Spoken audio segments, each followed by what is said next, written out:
এতে 2022 চনৰ পৰা এই জল জীৱনৰ কামটো আৰম্ভ হৈছে, আজিলৈকে সমাপ্ত হোৱা নাই।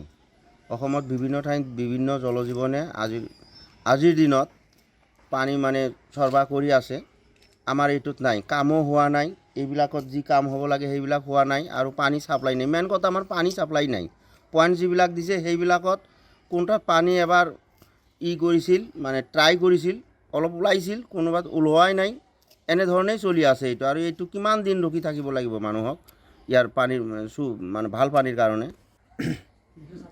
356টা নল আছে, কানেকশ্যন দিয়া নাই, এনেই টেষ্ট কৰিছিল এদিন। 210টা কানেকশ্যন হৈছে।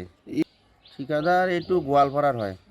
অৱগত বহুতবাৰে কৰিছোঁ। আমাৰ ইয়াৰ যিবিলাক সন্মানীয় ব্যক্তি, এওঁলোকক মই কৈছিলোঁ যে ঠিকাদাৰৰ লগত মই কেঁচাল কৰিম। সিহঁতে কৈছে কেঁচাল কৰিব নালাগে, আহিলে আমি এইবিলাক অৱগত কৰিম আৰু কামটো সুচাৰুৰূপে চলাই থাকিব।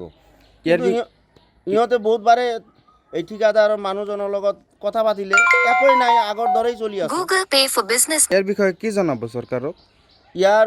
ইয়াৰ বিষয়ে আমি চৰকাৰক এইখিনিয়ে জনাম, চৰকাৰে যিহেতু আমাক বিশুদ্ধ খোৱা পানীৰ ব্যৱস্থা এইটো এটা প্ৰণালীবদ্ধভাৱে কৰি আছে, তা আমি এই বিশুদ্ধ খোৱা পানী নাপাই আমি আৰু ইয়াত হাৰাশাস্তিয়ে হৈ আছোঁ।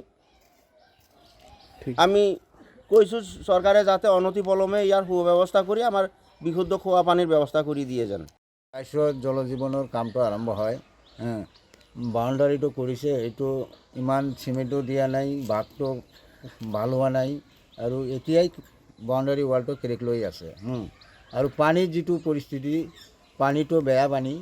এতিয়াও সেইটো যে কেনেকৈ কি কৰিব, চাফা কৰিব না কি কৰিব, সেইটো ব্যৱস্থা কৰা নাই সিহঁতে কামটো এতিয়ালৈকে কমপ্লিট কৰা নাই। এই ভিতৰৰ ছাইডখিনি চেৰা বেৰা হৈ আছে, কিন্তু ইয়াৰ ওচৰে পাঁজৰে যিবিলাক আছে জল জীৱন মিছন, সিহঁতৰ কমপ্লিট কামটো হৈছে আৰু সিহঁতৰ এতিয়া চৰকাৰীভাৱে পে'মেণ্টটো পাই আছে, কিন্তু সেইটোৰ কোনো ব্যৱস্থাই নাই। নহয় আমাৰ লগ এতিয়ালৈকে কোনো খোৱা পানীয়ে পোৱা নাই। আমাৰ নলবিলাকেই ঠিক হোৱা নাই, কেনেকৈ আমি খোৱা পানী পাম?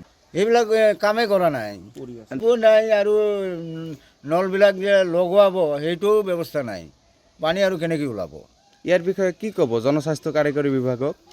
আমাৰ এইটো অনতিপলমে এইবিলাক কাম সুচাৰুৰূপে কৰিব লাগে।